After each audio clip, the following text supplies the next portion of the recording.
Hello friends, welcome back to Shravani study guide channel. ఈరోజు వీడియోలో ఇప్పటివరకు డిస్కస్ చేసిన కరెంట్ అఫైర్స్ వీడియోలో కవర్ కానీ కొన్ని టాపిక్స్ అయితే ఉన్నాయి. న్యూస్ పేపర్లో వచ్చిన కొన్ని ఆర్టికల్స్ అయితే తీసుకొని ఈ వీడియోలో క్లియర్గా ఎక్స్ప్లెయిన్ చేయడం జరుగుతుంది. మధ్యప్రదేశ్ శాసనసభ స్పీకర్గా తోమర్ నరేంద్ర సింగ్ తోమర్ గారు మధ్యప్రదేశ్ శాసనసభ స్పీకర్గానైతే ఎన్నిక కావడం జరిగింది. మధ్యప్రదేశ్ శాసనసభ స్పీకర్గా భాజపా సీనియర్ నేత కేంద్ర మాజీ మంత్రి నరేంద్ర సింగ్ తోమర్ బుధవారం ఎన్నికయ్యారు. మోడీ ప్రభుత్వంలో కేంద్ర వ్యవసాయ శాఖ మంత్రిగానైతే విధులు నిర్వహిస్తున్నారు.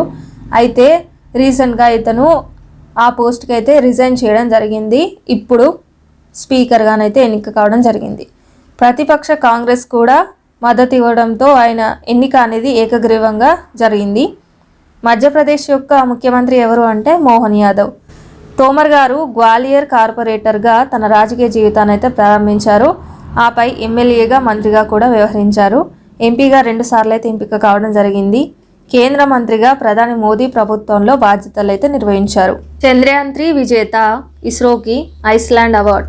చంద్రయాన్ 3 ప్రయోగాన్ని విజయవంతంగా చేసినందుకు భారత అంతరిక్ష పరిశోధన సంస్థ ఇస్రో ఇండియన్ స్పేస్ రీసెర్చ్ ఆర్గనైజేషన్కి ఐస్లాండ్లోని హుసావిక్ నగరంలో ఉన్న ఎక్స్ప్లోరేషన్ అనే museum 2023 Leif Erikson Lunar Prize. ఈ ప్రైజ్ అనేది మనకి ఇంపార్టెంట్, నేమ్ అనేది ఇంపార్టెంట్.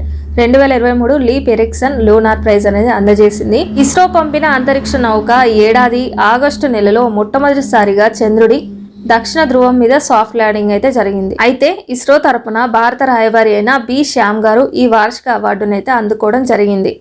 సముద్ర జలాల్లోకి అతిపెద్ద విలాసవంతమైన నౌక. ప్రపంచంలోనే అతిపెద్ద విలాసవంతమైన నౌక సముద్రంలోనైతే తన ప్రయాణాన్ని మొదలుపెట్టింది. ఇది చూడడానికి మనకు టైటానిక్ లాగానైతే ఉండడం జరుగుతుంది. ఒకేసారి దీంట్లో 2500 మంది ప్రయాణించడానికైతే ఉంటుంది. దీన్ని తయారు చేసిన సంస్థ ఏది అంటే గ్వాంగ్వా షిప్ యార్డ్ ఇంటర్నేషనల్ సంస్థనైతే ఈ భారీ నౌకని నిర్మించింది. ఈ భారీ ఓడ పేరు ఏంటి అంటే మోబీ లెగసీ. ఇది మంగళవారం రోజు తన తొలి సాగర ప్రయాణాన్ని అయితే ప్రారంభించింది. ఈ నౌక గ్వాంగ్వా తీరం నుంచి ఇటలీకి అయితే బయలుదేరింది. ఈ షిప్లో మొత్తంగా మనకు 13 అంతస్తులు, 533 గదులు, 70,000 టన్నులకు పైగా బరువును తరలించే సామర్థ్యము ఈ నౌకకైతే ఉంది. 48.47% పెరిగిన సైబర్ నేరాలు.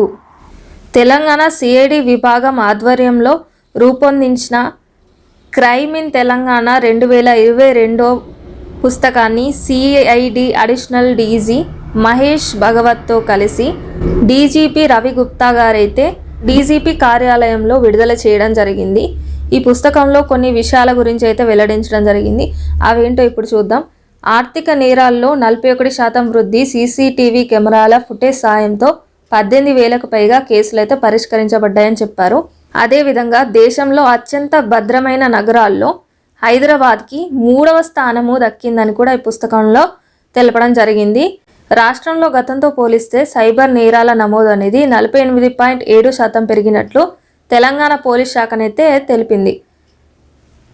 2021తో పోలిస్తే 2022లో ఆర్థిక నేరాల్లో 41.37% పెరుగుదల నమోదైందని, అదేవిధంగా మోసాలకు సంబంధించి కేసుల్లోనూ 43.3% పెరుగుదల ఉన్నట్లు ఈ పుస్తకంలో వెల్లడించారు. ఫోన్ల రికవరీలో దేశంలోనే ప్రథమ స్థానం. రాష్ట్ర వ్యాప్తంగా చోరీకి గురైన పోగొట్టుకున్న మొబైల్ ఫోన్ల రికవరీలో 33.71%లో దేశంలోనే ప్రథమ స్థానంలో ఉన్నట్లయితే CID additional DG Mahesh Bhagwat పేర్కొనడం జరిగింది. జాతీయ క్రీడా పురస్కారాల్లో తెలుగు వెలుగులు. అంతర్జాతీయ స్థాయిలో విశేష ప్రతిభ కనబరుస్తున్న భారత క్రీడాకారులకి కేంద్ర క్రీడా మంత్రిత్వ శాఖ బుధవారం జాతీయ క్రీడా పురస్కారాలను అయితే ప్రకటించింది. ఈ అవార్డుల్లో తెలుగు రాష్ట్రాలకు చెందిన 4 క్రీడాకారులు. సాత్విక్ సాయిరాజ్ ఏపీ, ఇతను ఆంధ్రప్రదేశ్కి చెందినవాడు. బ్యాడ్మింటన్లో భాగంగా ఇతనికి ధ్యాన్ చంద్ ఖేల్రత్న అవార్డు అయితే రావడం జరిగింది. అజయ్ కుమార్ రెడ్డి అందుల క్రికెట్. మహమ్మద్ హుసాముద్దీన్, ఇతనికి బాక్సింగ్లో అర్జున అవార్డు రావడం జరిగింది. ఇతను తెలంగాణకు చెందిన వ్యక్తి. ఇషా సింగ్, ఈమెకు షూటింగ్లో భాగంగా అర్జున అవార్డు రావడం జరిగింది. ఈమె కూడా తెలంగాణకు చెందిన వ్యక్తి. దేశ అత్యున్నత క్రీడా పురస్కారం ఏంటి అంటే ధ్యాన్ చంద్ ఖేల్ రత్న అవార్డు. భారత badminton double stars Rankireddy Satwik Sairaj, ఇతను మన తెలుగు వ్యక్తి. చిరాగ్ శెట్టి అనే వ్యక్తి మహారాష్ట్రకు చెందినవారు. వీళ్ళిద్దరికీ ధ్యాన్ చంద్ ఖేల్ రత్న అవార్డు అయితే వచ్చింది. జనవరి 9న రాష్ట్రపతి భవన్లో జరిగే కార్యక్రమంలో రాష్ట్రపతి ద్రౌపది ముర్ము విజేతలకు ఈ అవార్డులను అయితే అందజేస్తారు. బ్యాడ్మింటన్లో సాత్విక్, చిరాగ్ గత 5 ఏళ్లుగా నిలకడగా రాణిస్తున్నారు. 3 క్రిమినల్ బిల్లులకు ఆమోదం. బ్రిటిష్ వలస పాలకుల హయాం నాటి క్రిమినల్ చట్టాల స్థానంలో కేంద్ర ప్రభుత్వం తీసుకొస్తున్న 3 కీలక బిల్లులకైతే లోక్సభలో మూజువాణి ఓటుతో ఆమోదం అయితే లభించింది. భారతీయ న్యాయ సంహిత బిల్లు, భారతీయ నాగరిక్ సురక్ష సంహిత బిల్లు, భారతీయ సాక్ష్య బిల్లును కేంద్ర హోంశాఖ మంత్రి అమిత్ షా గత వారము లోక్సభలో ప్రవేశపెట్టడం జరిగింది.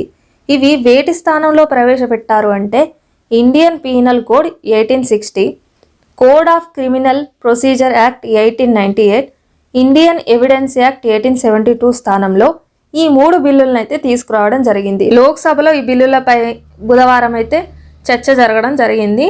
ఫైనలీ వాటిని అయితే ఆమోదించడం జరిగింది. మన దేశంలో ప్రస్తుతం అమల్లో ఉన్న బ్రిటిష్ వలస పాలకుల ఆలోచన తగ్గట్టుగా ఆ బిల్లులు అయితే ఉండడం జరిగింది.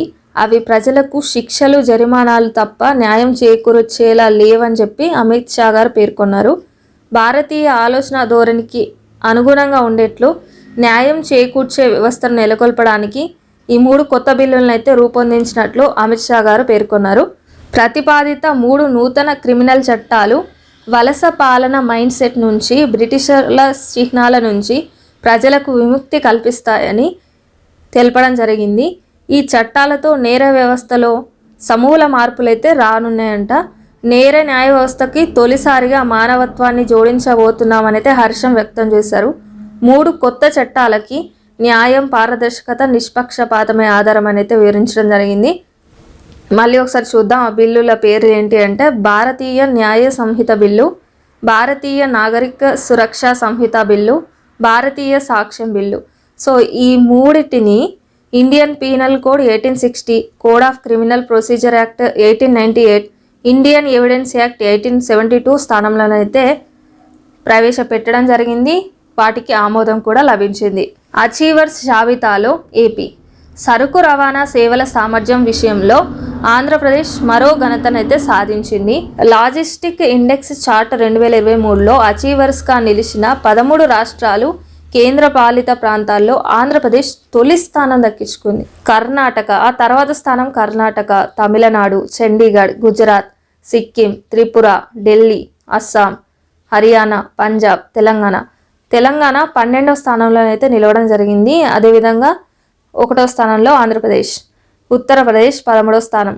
ఇలా అచీవర్స్లో స్థానం అయితే దక్కించుకున్నాయి. 109వ ఇండియన్ సైన్స్ కాంగ్రెస్ ఆతిథ్యానికి సిద్ధమైన ఎల్పియు. జనవరి 3 నుంచి 5వ తేదీ వరకు జరగనున్న 109వ ఇండియన్ సైన్స్ కాంగ్రెస్ నిర్వహణకు పంజాబ్లో లవ్లీ ప్రొఫెషనల్ యూనివర్సిటీ అయితే సిద్ధమైంది. ఈ లవ్లీ ప్రొఫెషనల్ యూనివర్సిటీ ఎక్కడ ఉంది అంటే పంజాబ్లో ఉండడం జరిగింది. పలువురు ప్రముఖ శాస్త్రవేత్తలు, విద్యావేత్తలు, నోబెల్ పురస్కార గ్రహీతలు అయితే దీంట్లో పాల్గొనడం జరుగుతుంది. ప్రతిష్టాత్మక సమావేశానికి 2019లో ఒకసారి లవ్లీ ప్రొఫెషనల్ యూనివర్సిటీ అనేది ఆతిథ్యం ఇచ్చింది. మళ్ళీ ఇది 2వసారి. ఆధునిక ప్రపంచం ఎదుర్కొంటున్న పలు సవాళ్ల నడుమ స్థిరమైన భవిత కోసం శాస్త్ర సాంకేతిక రంగాల్లో భౌగోళిక సహకారంపై ఈ సమావేశం అయితే చర్చ ఉండడం జరుగుతుంది. దక్షిణ మధ్య రైల్వేకు 7 అవార్డులు అయితే రావడం జరిగింది.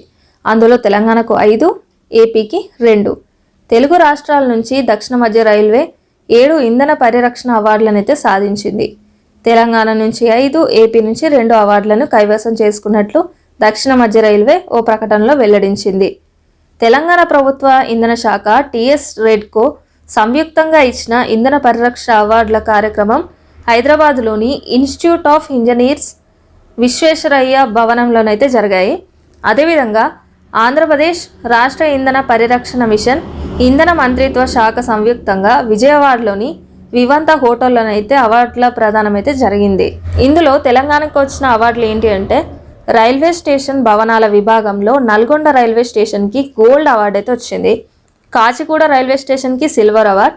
ప్రభుత్వ భవనాల విభాగంలో లేఖ భవన్కు, దక్షిణ మధ్య రైల్వే అకౌంట్స్ ఆఫీస్ బిల్డింగ్కి గోల్డ్ అవార్డ్. హైదరాబాద్లోని ప్యాసింజర్ రిజర్వేషన్ సిస్టమ్ భవనానికి silver award. Medium scale industries విభాగంలోని లాలాగూడలోని క్యారేజ్ వర్క్షాప్కి సిల్వర్ అవార్డ్ లభించాయి. ఈ విధంగా మొత్తం 5 అవార్డులు అయితే తెలంగాణకి రావడం జరిగింది. ఈ అవార్డులన్నింటినీ కూడా సంబంధిత డివిజనల్ రైల్వే మేనేజర్లు, అదనపు డివిజనల్ రైల్వే మేనేజర్లు, డివిజనల్ ఎలక్ట్రిక్ అధికారులు అయితే ఈ అవార్డులను అందుకున్నారు. ఈ వీడియోలో చెప్పిన ఇన్ఫర్మేషన్ కనుక మీకు యూస్ఫుల్గా అనిపిస్తే ఖచ్చితంగా లైక్ చేసి మీ ఫ్రెండ్స్తో షేర్ చేయండి. ఇలాంటి మరిన్ని వీడియోల కోసం నా ఛానల్ని సబ్స్క్రైబ్ చేసుకోండి. మరొక వీడియోలో కలుద్దాం. Thank you for watching.